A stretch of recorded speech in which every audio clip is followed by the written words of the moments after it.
Two, one. Here we go. Good afternoon, Crystal. How are you, ma'am? I am good. And yourself? I'm doing very well. Very well. It's a good day to be me. I Oh, am stoked, as I usually am. A, I get to hang out with you. B, we get to talk about something near and dear to my heart, and that is preparing for retirement and what that looks like. mm, So, I have the article that you sent me. It made some excellent points. So, let's jump into those. One was I've got this $3 million. Is not enough, right? The other is what do we do about that? And then let's round the argument about around the discussion out with um, how much do I save? Those mm, those those big questions, right? right, So exactly. how about if we start with telling folks about you? All right. Sounds good. You're on the patio here. We'll just read your bio. That's all I need. Okay, everybody. Please help me welcome my friend and colleague, Crystal Mitchell, to On the Patio. We're going to talk today again about having $3 million in retirement and it not being enough and the problems all around that. So, number one, Crystal is a business coach and consultant. She's the CEO of Mitchell Business Solutions, co director of Recycling Black Dollars. She's the co host of The Business Zone with Crystal and Gilbert. It's another weekly online radio show. By the way, how is Gilbert? He's hanging in there. Hanging in there. Good deal. Yeah, hanging in there. He's at the legality part of it, which is gonna Okay, be interesting. glad he's breathing well and Yeah, he did, but still some issues with the eye. But the eye is such a delicate yeah, organ in the body. If it goes right, through any kind of contusion, it takes a while for the swelling and stuff to go down. So, but just want to make sure he doesn't lose his eyesight, obviously. right, exactly. We don't need that. Back to Crystal. She's an instructor at Mount San Antonio Community College, a certified network for teaching entrepreneurship instructor, and a QuickBooks Pro Advisor financial strategist. Hey, Crystal, how are you? Hey everyone. Hey All right. Jevon, how are you? Happy Well, birthday thank online. you. Thank you. Thank you. Out loud and everything. Out loud and everything. Okay, so let's jump right into it. So, Crystal, you All sent right. me this awesome article. I read through it. It was about a couple or a gentleman that had saved about $3 million for retirement, and it wasn't enough. So, first of all, wow. We have to say congratulations for putting that amount of money away for retirement. I don't think Right. that included Social Security, so it's probably a little more than that. Mm, And the problem, though, is that it wasn't enough. He had some issues with fear of running out of money, right? So how do we deal with that? So first of all, well, I was reading through the article. The article suggested two things. I'll just go right into it. Number one, let's evaluate your spending, right? mm, And uh, and that's really important because when we're planning for retirement, and I really wanted to get into this a little bit later, but when we're planning for retirement, in fact, someone just asked me a few weeks ago, how mm. much do I need?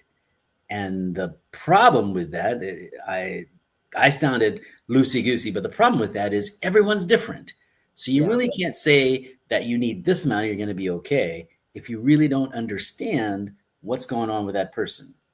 Case in point, do you Right. have a home, right? If you're out in a big city and you're paying rent, that's dramatically different sometimes than Yeah. owning your own home and only having to pay property tax.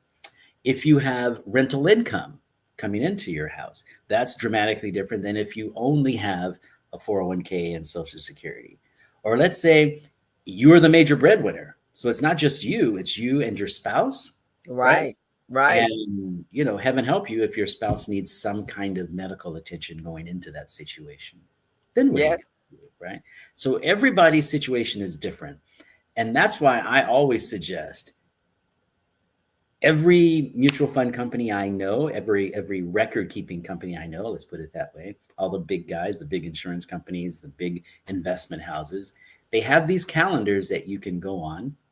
You can punch in your age and the amount of money that you make and the amount of money that you're contributing to retirement. And if you have a 401k plan, I'm I'm going to go out on a limb and suggest pretty much everybody that's handling your money has one of these calculators. and you can get a good idea as to how much you're going to need for retirement. Here's the deal. Just as your life changes, the needs are going to change as well. Mm, You got to keep up yeah. with inflation.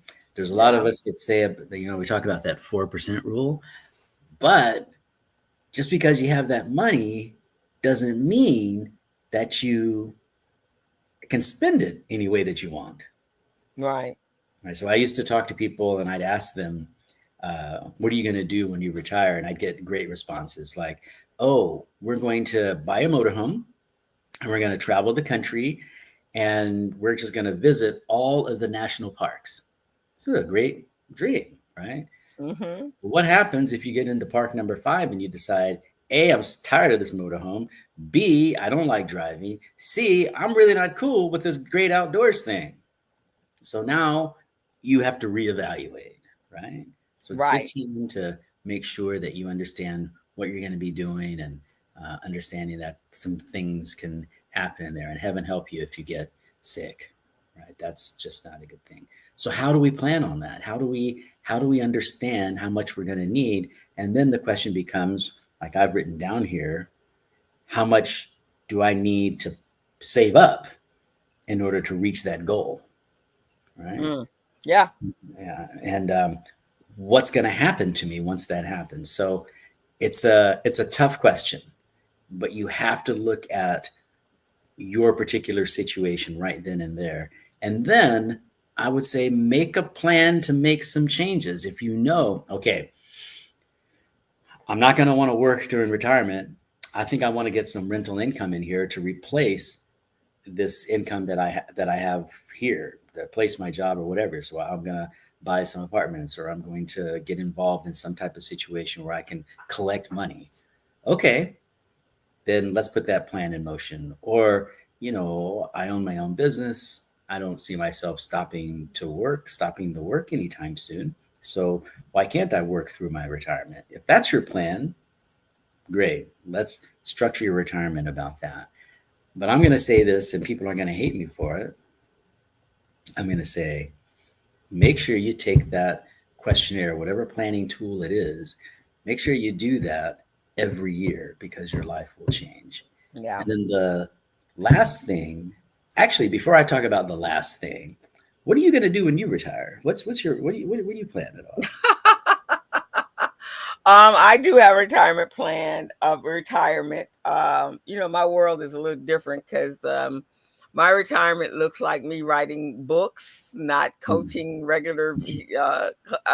not coaching people, That but sounds like you might get sleep. huh? You might get some sleep. Yeah, I might get some sleep. Um, Pushing really, and this year I'm working on really monetizing my podcast Okay. and adding some products to that. So I'm looking for the residual, what I call revenue while you sleep money. Hello. So, That's a great plan. so that's the plan. And then I have some stock that it's going to be significant for it handles what I will need for retirement, but Right. never ever really retire because I love what I do. So I'll probably do more speaking engagements, working with Okay. kids. Uh, I have an ultimate a goal to open up an entrepreneurial school. I won't run it, Mm. but I will hire everybody that I feel that will help prepare our young children for entrepreneurship. That's what my retirement Yeah. looks like. Cool. Well, outside of those wonderful goals and you know things that you want to get involved with, the one key thing that you said that really intrigued me was diversification, as in diversifying your income streams, which I Yes. think is a very good thing. If you plan to work during retirement or you plan to um, have income coming in, it's definitely consider various sources, right? The days where you could have a pension from XYZ company pay you X amount of dollars for the rest of your life. Very fewer and fewer Americans are having that option. So most of us need to have some savings. We need to have Social Security, which by the way was only supposed to cover 40% of your income anyway. Mm, So some Social Security, some savings, and some income coming in from various sources. So good for you. Well done. yeah. I'm glad to hear you're well on your way. And I'm glad to hear you're finally going to get some sleep. That's a good thing. Important. And I'll be able to travel. That would be the plan. That's why I want residual income, so I don't have to even think about whether or not that happens. As long as, I'm still able to do what it is I like to do, but it's going to be the pleasurable part of what I do. There you go. Good for you. Yeah. Good for you. And I'm glad you're thinking about it at such a young age as well. You know, it's one thing to, well, let me just back up and say, when I talk to people about what I do for a living, many of them say, "Oh, I'll deal with retirement when I get there." As in, they don't want to think about it now because they've got way too much going on, and I definitely understand that. Or they Mhm. think it's for old people, or they think, that's really getting towards death, and I don't want to go there. Yeah. The reality of the situation is, if you think about it now in your 20s and your 30s and your 40s, maybe even in your 50s, if you think about it now, you don't have to worry about it when you get there, or at least your worry will be dramatically less. So I would Yeah. say put a plan together, work that out with your spouse, and then see how you can get there. Most of the colleagues that I work with that do wealth management, we want to know what the dream is. We want to know what's the big picture, and we want to work backwards from there. And like I said before, everybody's situation is different. Everybody's situation is different. And I would imagine if, let's say, you're married now, especially with men, and their wives are homemakers, um, and they've been taking care of them. It is I would imagine it would be quite stressful when, if there was, no second one coming in. It still Mhm. is all on that one person. And I think some of their other pressures or their thought process would be, what if I get sick? What happens to my spouse, right? Because Right. the spouse is not getting, they're getting his Social Security, but is that enough for the life that we've been living all these years? Hmm. And then, even if there's no children, that amplifies a person's fear as well. And health is always on that back burner when after you retire, and sometimes it comes faster. um some people, get ill the year after they've been anticipating and anticipating and anticipating a retirement, and then retirement comes and they're ill. Right. Great points. Great points. I was like to add to that actually that check out that family history. Do you have a history of folks who quits their job at 65 and has the good sense to die at 70? Or do your folks tend to hang around till they're 95 or 100 years old? Right. That's important. And are you a Right. healthy person? Are you healthy? Or are you sort of like, you know, playing the game a little bit. I remember doing meetings with an organization that I worked with. We handled their retirement plan. People had Hmm. about half an hour to come and talk with me, and so this woman came into the meeting once, and she said, "I don't even know why I'm here." She said, "My mother had great retirement income, lots of money. She got sick and had to spend about half of it." And she said, "My mother's fine now. She still has enough money to where she's living quite well. However, there's no way in the world I'm ever going to save up that kind of money." And I thought, wow. And I thought, well, there's tax issues that you can think about. And also, let's think about, beneficiaries and things like that as a reason to contribute to your plan. So, of course, I asked her, "What are you doing about that?" And she, of course, said, "I'm smoking, drinking, I'm partying, I'm doing everything I can to die on Okay. the job." She wanted to die on the job. And I think many Americans are coming to that conclusion that health insurance is going to be so much and living is going to be so much that they really cannot afford to stop working. They have to keep working. And Yeah. if that's you, own it and let's make a plan about how that's going to work in your life, right? Let's put that in the mix. So you can't say that you need to have X amount of money for retirement, but you can say, I'm used to living on a paycheck that is X amount of dollars, right? How can I continue that in retirement? And there are lots of financial advisors who can set you up with um, payment plans from your investments, or an annuity that's going to cost you X that you can put in there beneficiaries for your spouse or not. So there's all kinds of things to do to plan on while you're in retirement or while you're working for your retirement. So, Mm-hmm. like we usually say, number one, get a plan. Got to have a plan. Right. Number two, what's that retirement going to look like? What's your pie in the sky? What's that? What do you want your retirement to look like? And number two, let's figure out how you're going to get there, right? And number three, I would say your retirement is your retirement. So if you like the idea of getting a paycheck for the next 20 years after you retire, then set that up. Connect with a financial advisor. If you don't have one, you can give me a call, and I've got lots of them that'll help you with that. Connect with a financial advisor that will talk with you and say, okay, if you make X amount of money and you spend 4%, that's our big number here, is 4% out of that. This is how much you can get. And then we can throw in programs for your spouse to get help if you pass away, or what have you. We can do a lot of different things. But I would say first, let's get that pie in the sky. Let's get a plan, and then let somebody help you make that plan a reality. Mm. Yeah. Yeah. And today, Jevon, is just such a scary time for everyone because there's so much stuff happening externally.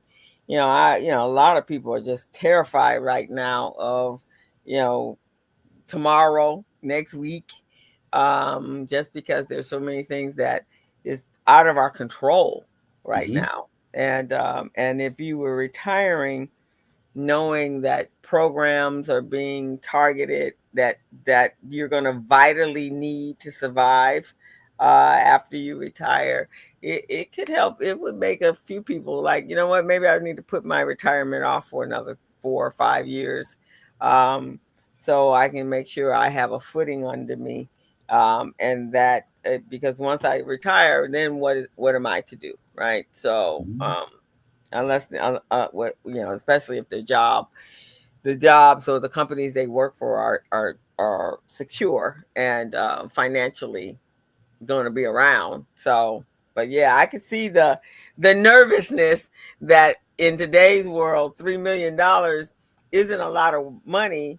When you're talking about folks deficits at trillions of dollars, right? My little 3 million mean nothing to me. Well, I think you hit the nail on the head there in all of those. Except I would say, if you have $3 million, you're probably doing better than 95% of most 401k participants. Yeah, That's still a lot of money. that's a So lot. Yeah, that's yeah. true. So congratulations on making that. Now let's figure out, how do you make that last. $3 million is dramatically better than $297,000 or $59,000 in your 401k. Oh yeah, that's yeah. That won't That's a even get problem. you. That won't even get you to October. There you go. There you go. So if you've got $3 million in your 401k, you think you're going to have that. Good for you. Great for you. Yeah. Now let's work with a financial advisor to figure out what the best way to spend that is. And for many people, they just want to keep receiving that paycheck. So talk with a financial advisor about, how do we make that happen. There are annuity programs, there are life insurance programs, there are equal payment. There's a lot of things going on. So uh, save as much as you can. But the big thing is, do those calendars where you can put all this stuff in the mix and see what you can pull out of there on a regular basis. Mm. And then, like I was saying before, get that dream, get the pie in the sky, and then let's work backward from there with your financial advisor as to how you're going to get there, and then how you're going to make that happen once you are in retirement. So you got two things to think about. Once you get the pie in the sky, what do you want to do? And trust me, it will change, and that's fine. That's not a problem. It will change. But what am I gonna do? And then how much do I need to make that happen? And then how much do I need to save to make that happen? Let's put those together. Let's make that plan and go forward. Mm, yes, I Yeah. agree. Yeah. And don't forget your spouse. Yeah, don't forget your spouse. They're in the Sorry, mix baby, too. I trade you in. I can't afford you in retirement. Don't forget your spouse. Okay, so that's pretty much our show for today. I'm gonna read Crystal's bio. Oh goodness, I think she's already given you the last word, unless there's something Yes, else that I you have. want No, to I say. have. You're out. So I'm gonna read the bio, and you folks have been listening to On the Patio with Crystal and Jevon. And here we go, everyone. Crystal Mitchell is a business coach and consultant. She's the CEO of Mitchell Business Solutions, co-director of Recycling Black Dollars, co-host of the Business Zone with Crystal and Gilbert, another weekly online radio show.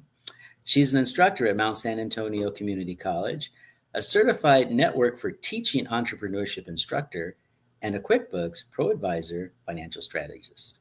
Thank you, Crystal. Always a pleasure hanging out with you. And for those of you folks out there, if you have any questions, please look up us, and there's some information about our show, and give us a call, and we'll go from there. And thanks for joining us this time. All righty. Bye bye, everyone.